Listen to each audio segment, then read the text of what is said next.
नई सुबह की नई किरण, आशा सूर्य उगाएंगे।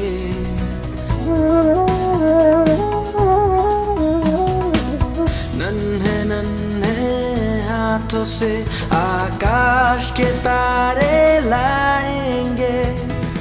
हमको किसी से कम न समझो जना, छोटी सी आंखों में बड़े हैं ख्वाब। हम होंगे कामयाब,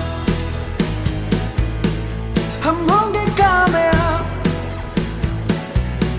हम होंगे कामयाब, हम होंगे कामयाब। हम होंगे कामयाब, हम होंगे कामयाब एक दिन। मन में है विश्वास, पूरा है विश्वास, हम होंगे कामयाब एक दिन। वेल, आप सभी का स्वागत है हमारे इस स्पेशल प्रोग्राम में जिसका नाम है हम होंगे कामयाब। हम होंगे कामयाब।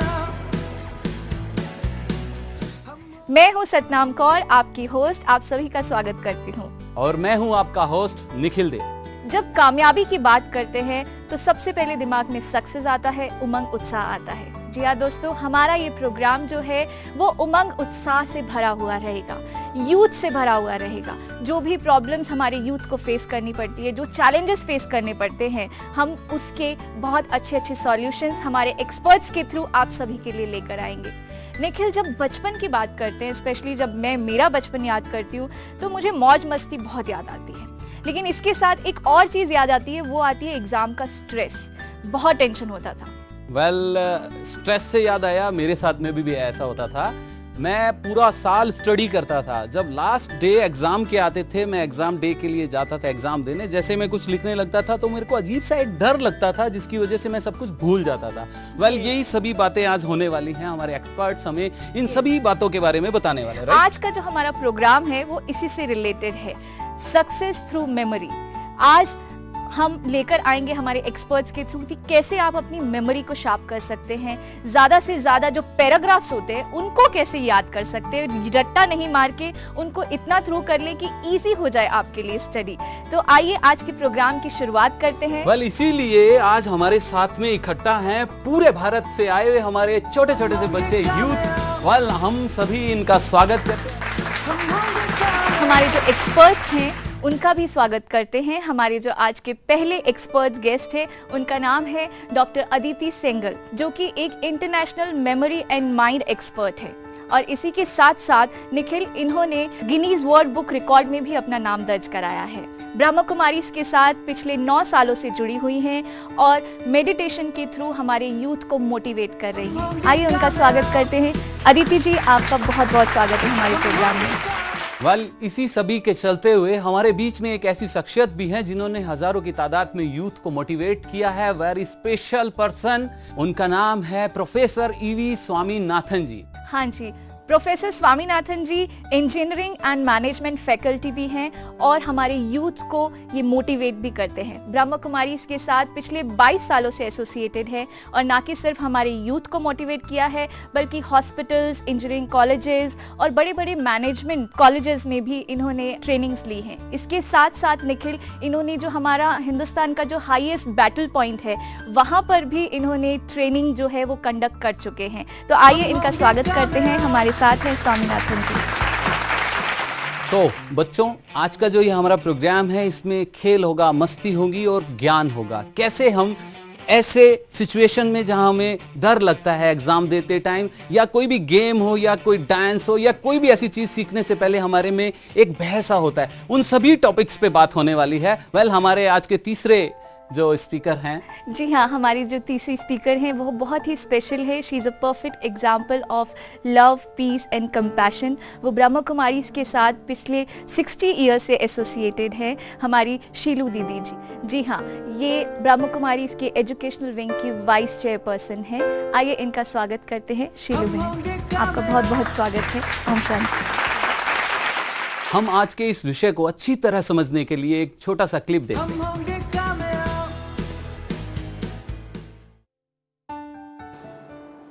photosynthesis is the process of making food. Photosynthesis is the process of making food. Photosynthesis is the process of making food. ठीक है.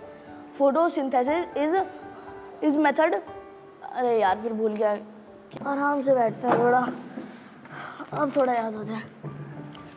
Photosynthesis is process of नहीं. हाँ, photosynthesis. अब याद करना है. Photosynthesis is the process of making food. Photosynthesis is the process of making food. ठीक है. Photosynthesis is the process of क्या था? अरे यार मुझसे याद नहीं हो रहा है. Photosynthesis is the process of making food. यार पढ़ाई कितनी बोरिंग है. काश स्कूल जाना ही ना पड़ता. चलो कुछ खाने के लिए ले आता हूँ. अरे वाह क्रैकर्स, ये खा लेते हैं.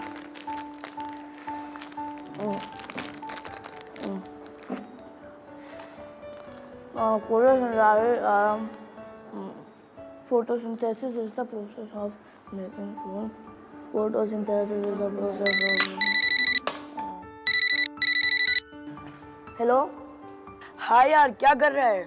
पढ़ रहा हूँ यार, एग्जाम की तैयारी कर रहा हूँ. अच्छा तो कितना हो गया? कुछ भी नहीं हुआ. इतना मुश्किल है, पता नहीं कहाँ से आ गए ये सारे क्वेश्चंस. वैसे तेरा कितना हुआ? मेरा तो सारा हो गया. बहुत ही इजी था. इनफैक्ट मैंने तो नेक्स्ट सब्जेक्ट की भी तैयारी कर ली. क्या इजी है? फिर मुझसे क्यों नहीं याद होता? हम होंगे कामयाब. तो बच्चों, आपने इस क्लिपिंग में देखा कि कैसे एक फ्रेंड उस क्वेश्चन को बहुत अच्छे से याद करके एक्सप्लेन कर लेता है और दूसरा फ्रेंड उसका आंसर देने में बहुत मतलब उसकी मेमोरी बहुत डल है. तो क्या आपके साथ में भी ऐसा कभी होता है कि आपको बहुत इजी गोइंग याद रहता है या आपके फ्रेंड को याद रहता है और आपको याद नहीं रह पाता? जैसे मेरे को कुछ लर्न हो लेकिन मैं सुनाने वाला हूँ तो मेरे को फीलिंग होती है कहीं बच्चे ऐसा ना कहे वैसा ना कहे, तो फिर हम खड़े तो होते हैं और सुनाने वाले होते हैं तो फिर ऐसा लगता कुछ भी याद नहीं है. ऐसे फिर कुछ की मेमोरी होती है शार्प, जो अच्छे से लर्न करते हैं और उनमें थोड़ा मैनर्स है कि ऐसे हम सुना देंगे. और कुछ बच्चे होते हैं कि हम सुना नहीं पाएंगे, डर लग रहा है. मतलब उसके बोलने का मतलब है कि वो डर जाते हैं. मतलब जो चीज पूछनी भी है, नॉर्मल चीज भी, वो 10 लोगों के सामने अगर खड़े होकर भी पूछनी पड़े तो ये घबरा जाते हैं, मन में डर सा बैठ जाता है. तो मैं यहाँ पे यही अदिति जी आपसे पूछना यही चाहूंगी कि ये जो मेमोरी सिस्टम है, ये गुड मेमोरी, बैड मेमोरी, ये होता क्या है एक्चुअल में? या वाकई में ही किसी की मेमोरी अच्छी होती है और किसी की वीक होती है, या सिर्फ एक ये परसेप्शन है हम लोग का? ये बहुत अच्छा क्वेश्चन है, क्योंकि अधिकतर लोगों के दिमाग में ये चीज़ रहती है कि उसकी मेमोरी बहुत अच्छी है या मेरी मेमोरी अच्छी नहीं है.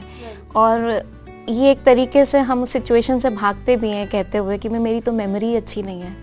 जबकि रिसर्च ये बताती है कि ऐसा कुछ नहीं होता. बैड मेमोरी या गुड मेमोरी की ऐसी कोई बात नहीं होती. It's like trained and untrained memory. Like हर एक व्यक्ति का, हर एक मनुष्य का जो दिमाग है उसका पोटेंशियल बहुत है. इनफैक्ट मैं यहाँ बताना चाहूँगी कि हमारे दिमाग में लगभग 1 ट्रिलियन सेल्स होते हैं जिनको न्यूरॉन्स बोलते हैं. और वो हर एक न्यूरॉन ऐसे थाउजेंड्स ऑफ न्यूरॉन्स के साथ कनेक्टेड होते हैं. और हर एक कनेक्शन जो होता है it can hold many memories, may be hundreds और थाउजेंड्स ऑफ मेमोरीज. तो इन नटशेल हम कह सकते हैं कि इतनी मेमोरीज हमारे दिमाग में स्टोर हो सकती है, इतनी इन्फॉर्मेशन स्टोर हो सकती है जितना 500 एनसाइक्लोपीडियाज में डेटा होता है या इन्फॉर्मेशन होती है. तो हम सब में है वो potential. We all have equal hardware. Yes, it's all about how you use it and in what way you use it. तो इसीलिए गुड या बैड मेमोरी नहीं, बल्कि आई वुड से कि ट्रेंड और अनट्रेंड मेमोरी. अच्छा अदिति जी, मेमोरी को बढ़ाने के लिए कोई स्टेप्स भी हैं? हाँ, डेफिनेटली मेमोरी को बढ़ाने के स्टेप्स हैं, लेकिन उससे पहले मैं ये बताना चाहूँगी कि मेमोरी के स्टेप्स क्या हैं. तो उसको हम समझ सकते हैं 3 R's से. So what are these 3 R's? One is registration of memory, second is retention of that memory, and third is recollection of that memory. अब इनका मतलब क्या है? Registration of memory means कोई भी चीज़ दिमाग में पहले तो हम डालेंगे ना, अपने मेमोरी बैंक में डालेंगे, राइट? रिटेंशन मतलब उसको रखना, जब तक हम उस इंफॉर्मेशन को अपने दिमाग में रखना चाहते हैं उसको रखना भी ज़रूरी है, क्योंकि मान लीजिए आपने याद तो कर लिया, आज याद किया कल भूल गए, तो ऐसी मेमोरी को तो ना, वही होता है। हाँ, तो अगर हम दिमाग में उसको रख ही नहीं पा रहे जब तक हमें वो चाहिए, तो तब तक उस मेमोरी का तो कोई फ़ायदा ही नहीं है। तो उसको अपने दिमाग में रखना भी इम्पोर्टेंट स्टेप है। और फिर जो तीसरा स्टेप आता है वो है रिकलेक्शन। जब मुझे वो इन्फॉर्मेशन चाहिए, चाहे वो एग्ज़ाम की बात है, चाहे जैसे इस बच्चे ने कहा कि क्लास में मेरे को आंसर आता है लेकिन बोल नहीं पा रहा हूँ या भूल जाता हूँ उस टाइम पर, तो सही समय पर मैं याद करके उसको बोल पाऊँ या लिख पाऊँ जहाँ मुझे वो चाहिए। तो ये थर्ड स्टेप है रिकलेक्शन का। अब इन तीनों स्टेप्स में इसको बिल्कुल ऐसे समझ सकते हैं जैसे अलमारी में हम सामान रख रहे हैं, तो रखना भी इम्पोर्टेंट है, ध्यान से रखना भी इम्पोर्टेंट है, जिससे कि जब समय पे चाहिए हो तो हम एक खोलते ही उस सामान को निकाल सके। तीनों स्टेप्स में से अगर एक स्टेप में भी फ्लॉ होगा या ठीक से नहीं करेंगे, हम ध्यान नहीं देंगे, तो हम फिर कह देते हैं कि हमारी तो मेमोरी अच्छी नहीं है। तो इन तीनों स्टेप्स को ठीक से समझना वो बहुत तो सारा। ये जो रजिस्टर करना रहता है, जो याद करना रहता है, मेमोरी को रखना, जो जैसे कि आपने कहा अभी, उसका भी कोई टेक्निक होता है स्वामीनाथन भाई? उसको अपन कैसे रजिस्टर कैसे कर सकते हैं? हम होंगे कामयाब।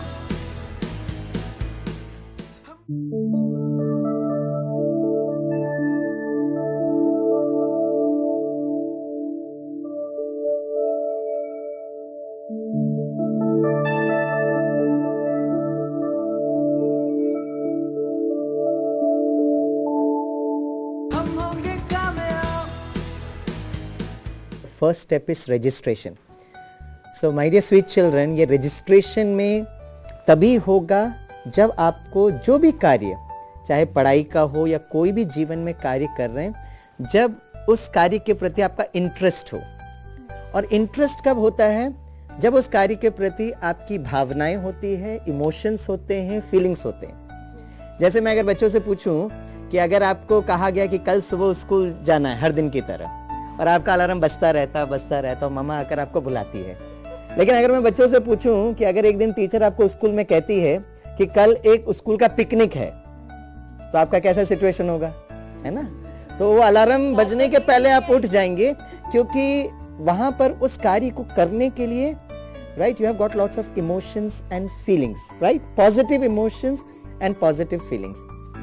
तो पढ़ाई हम जो पढ़ रहे हैं उसमें भी अगर आप यही इमोशंस और यही फीलिंग्स अगर आप जनरेट कर सकते हो तो ज़्यादा समय रजिस्टर होगा, जिसको एजुकेशनिस्ट के भाषा में कहते हैं IQ से ज़्यादा इंपॉर्टेंट EQ है। IQ इज इंटेलिजेंट क्वोशिएंट और EQ है emotional quotient. That's the first step for registration. Second step, जब आप कोई कंप्यूटर में कोई भी कार्य रजिस्टर करते हो तो उसकी एक प्रोसेस होती है, उसका एक विधि होता है, उसकी एक टेक्नोलॉजी होती है। उसी तरह जब बच्चे आप पढ़ाई करते हैं, वो रजिस्टर तभी होगा जब आप उसका वो टेक्नोलॉजी को समझेंगे और उस टेक्नोलॉजी का प्रैक्टिस करेंगे, जिसको हम लोग कहते हैं स्किल्स। तो जब आपने वो टेक्निक सीख लिया तो ऑटोमेटिकली बहुत ज़्यादा समय तक वो रजिस्टर हो सकता है। ओके स्वामीनाथन जी, इससे जुड़ी हुई बहुत सारी टेक्निक्स भी होंगी जो मुझे भी जाननी है आपसे और हमारे बच्चे भी आपसे जानना चाहते हैं, पर इसी से रिलेटेड एक पेरेंट ने एक क्वेश्चन किया है, पहले वो सुन लेते हैं। मेरा नाम आभा गुप्ता है। मेरा बेटा पढ़ने के लिए कहते हैं तो बैठता ही नहीं है पढ़ने के लिए, उसके लिए क्या करें? तो जब भी हम मन की बात करते हैं तो मुझे भी ऐसा होता था और सभी बच्चों को भी ये प्रॉब्लम्स आती होगी, हमारे सबके साथ ये प्रॉब्लम आती है कि मन जो है बहुत बार जो चीज़ करनी चाहिए उसमें लगता नहीं है। जैसे पढ़ाई हो गया या कुछ अच्छी बातें हो गई, इसमें मन नहीं लगता है। मन हम लोग कैसे लगाएं कि हमारा पढ़ाई में या स्टडी में मन लगे? जैसे कि स्वामीनाथन भाई ने भी बोला था कि जहाँ इंटरेस्ट होता है वहाँ मन अपने आप लगता है, लेकिन अब पढ़ाई में तो इंटरेस्ट आता नहीं है कभी, तो वो मन को कैसे ठहराए? तो देखिए, सबसे पहले हमें यह समझना होगा कि मन क्या चीज़ है। कई समझते हैं मन अर्थात यह मस्तिष्क। अब मस्तिष्क तो स्थूल चीज़ है, वो शरीर का अंग है, लेकिन मन ये आत्मा की शक्ति।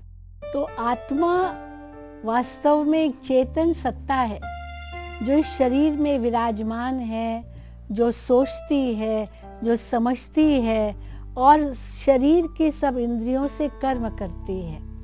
तो पहले हमें समझना होगा कि मन एक सूक्ष्म सत्ता है जिसको हम कहेंगे आत्मा के सोचने की शक्ति।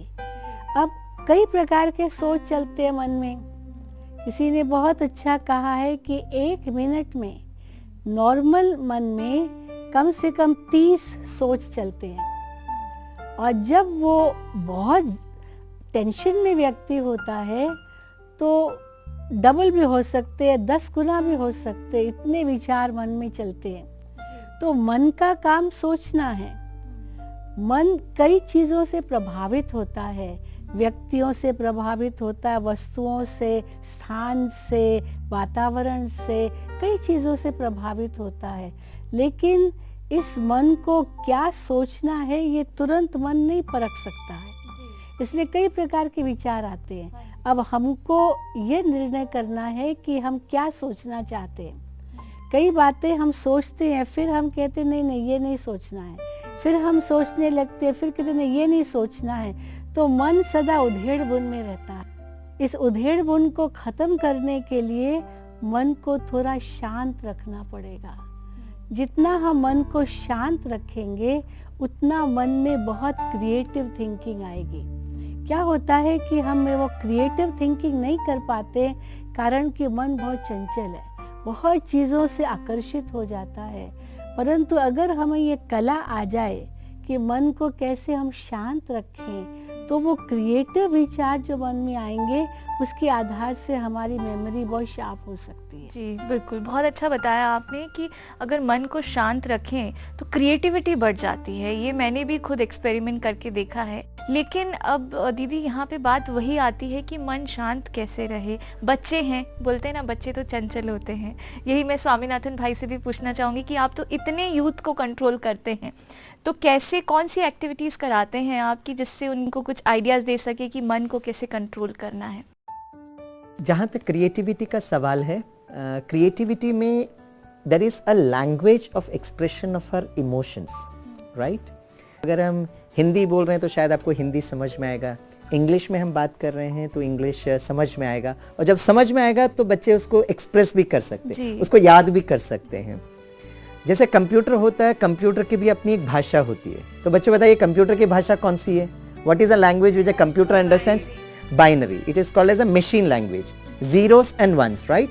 फिर वो डिकोड होता है। उसी तरह आत्मा की जो सूक्ष्म फैकल्टी है मन, उसकी भी अपनी एक भाषा है। तो मन की भाषा कौन सी है? What is the language of the mind, right. तो अब हम देखेंगे कि बच्चों का मन कहाँ लगता है। तो बच्चों का मन टीवी में लगता है ना, कार्टून शोज में लगता है। Very good. पढ़ाई में थोड़ा सा तकलीफ होता है। तो मन की भाषा 3 है। The first language of the mind is music. क्या है? Music. The second language of the mind is colour, रंग। क्या है सेकेंड लैंग्वेज? कलर। और the third language of the mind is images, चित्र। क्या है वो? इमेजेस। तो जब ये म्यूजिक, कलर और इमेजेस का एक पूरा कॉम्बिनेशन होता है तो ऑटोमेटिकली वहां मन लगता है। तो अक्सर करके पेरेंट्स का ये इनपुट रहता है कि बच्चों का मन फिल्म देखने में बहुत लगता है। यस और नो? जी यस। तो अगर हम अपने पढ़ाई को ही एक मूवी का स्वरूप दे दें, एक फिल्म का स्वरूप देंगे, तो आप बच्चों को क्या लगता है, आपका मन लगेगा? यस और नो? यस। बच्चों का मन लग जाएगा उस पर। बिल्कुल। ओके, इसीलिए वो सारी चीजें जो हम पढ़ के नहीं सीख पाते हैं वो देख के सीख पाते हैं, राइट। कोई भी सपोज कोई गाना सीखना है, उसका डांस सीखना है, छोटा सा एग्जांपल है, तो हम उसका ऑडियो सुन रहे हैं, उसके स्टेप हम इजी गोइंग नहीं ले पाते हैं, बट उसके जैसे हम उसका वीडियो देखते हैं तो वो स्टेप हम कर पाते हैं, राइट। तो ऐसा ही जैसा कि आपने बोला, तीनों चीजों का कॉम्बिनेशन होना बहुत ज्यादा इंपॉर्टेंट है। हम होंगे कामयाब।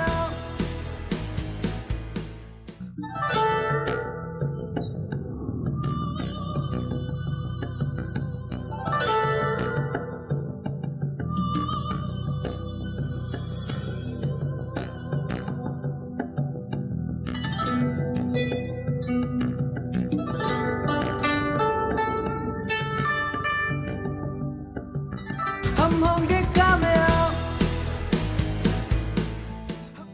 सच में मतलब हमारी पढ़ाई मूवी की तरह हो सकती है या सिर्फ एक ये कॉन्सेप्ट ही है? हाँ, क्यों नहीं हो सकता। पढ़ाई बिल्कुल मूवी की तरह हो सकती है। क्या लगता है बच्चों, अगर हम अपनी पढ़ाई को जैसे एक मूवी देखते हैं उस तरीके से कुछ कर सके तो करना चाहेंगे आप ऐसी पढ़ाई? तब तो मन करेगा ना। चलो फिर ऐसा करते हैं, आपको एक एक्टिविटी कराते हैं, ठीक है, कैसे हम मूवी में उसको कन्वर्ट कर सकते हैं। वाओ। Right, ready? तो सभी रेडी हैं टेस्ट देने के लिए?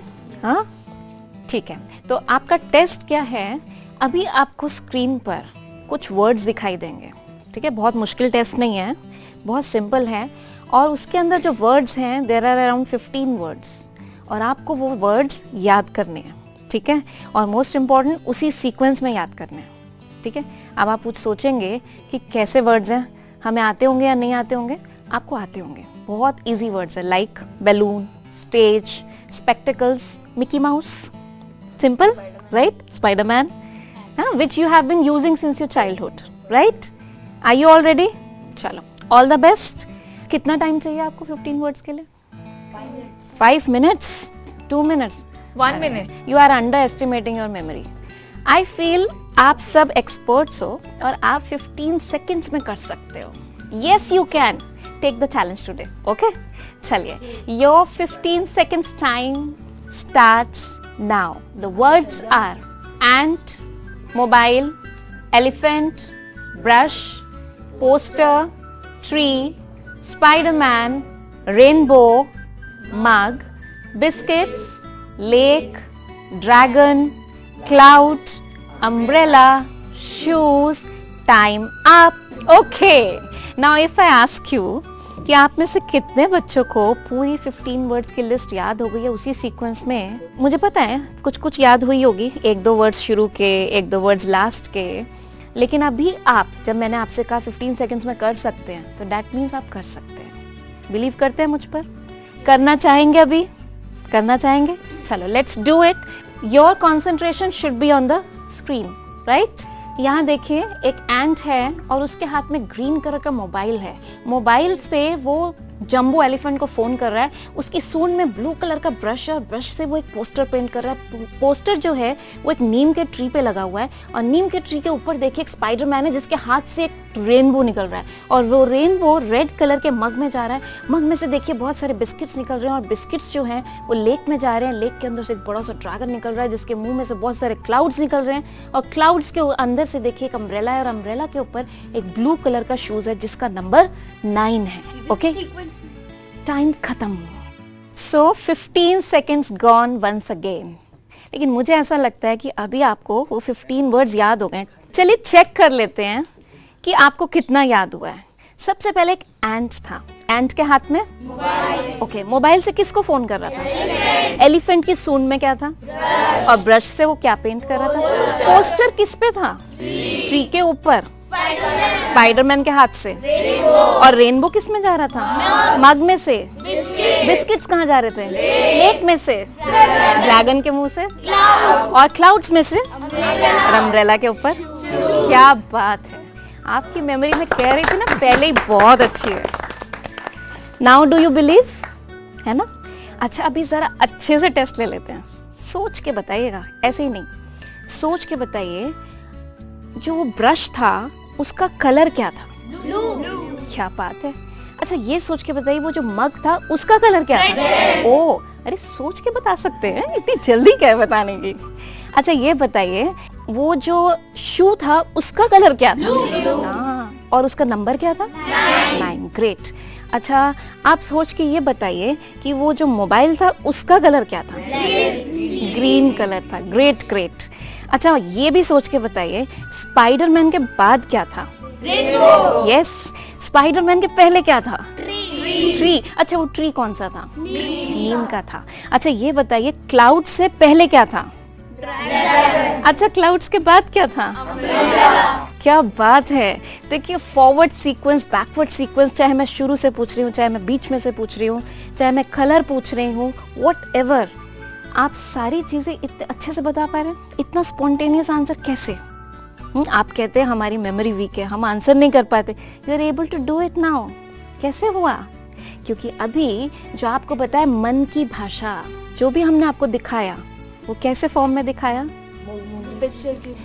हाँ, पिक्चर के फॉर्म में, इमेजेस के फॉर्म में। जब वो टेक्स्ट था, जैसे हमारी किताबें होती हैं, तो दिमाग में कुछ नहीं घुस रहा था, जबकि सिंपल वर्ड्स थे, राइट। और जैसे हमने उसको एक इमेज दी, उसमें कलर्स भरे, राइट, और उसमें क्या था, उसमें एक स्टोरी भी थी, डायलॉग भी था, जिससे मैंने कनेक्ट किया था सब चीज़ों को। तो ये सारी चीज़ें कितनी फ़नी थी, कितनी ह्यूमरस थी।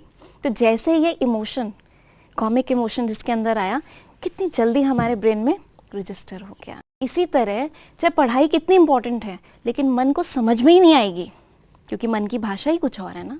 सो that we need to understand. Okay, वाह, अगर यही टेक्निक हमें बचपन से पता हो तो कितना मजा आए। बिल्कुल। सक्सेस और एक्टिविटीज हमारी क्या हो, और पढ़ाई भी कितनी इजी हो जाएगी। जैसे कि स्वामीनाथन जी ने बोला कि मूवी जब देखते हैं तो इंटरेस्ट बहुत आता है, लेकिन पढ़ाई को ही अगर हम इंटरेस्टिंग बना दें, मूवी बना दें, तो हमारे लिए चीज़ें कितनी आसान हो जाएंगी। और प्रैक्टिकल फॉर्म में अदिति जी ने हमको करके भी दिखाया, जो मुझे भी पर्सनली बहुत ईजी लग रहा था। ऐसी ही चीजें चलती रहेंगी, आप देखते रहेंगे। हमारी यही जर्नी कंटिन्यू रहेगी, आगे बहुत कुछ और नया नया इंटरेस्टिंग सीखने को मिलेगा, जानने को मिलेगा। तो हमारे साथ बने रहिए इसी प्रोग्राम में। अंधियारे मंजूर नहीं, मंजिल से हम दूर नहीं, साथी जब वो है अपना, फिर काहे को है डरना। हमको किसी से कम न समझो जना, छोटी सी आंखों में बड़े हैं ख्वाब। हम होंगे कामयाब, हम होंगे कामयाब, हम होंगे कामयाब, हम होंगे कामयाब, हम होंगे कामयाब, हम होंगे।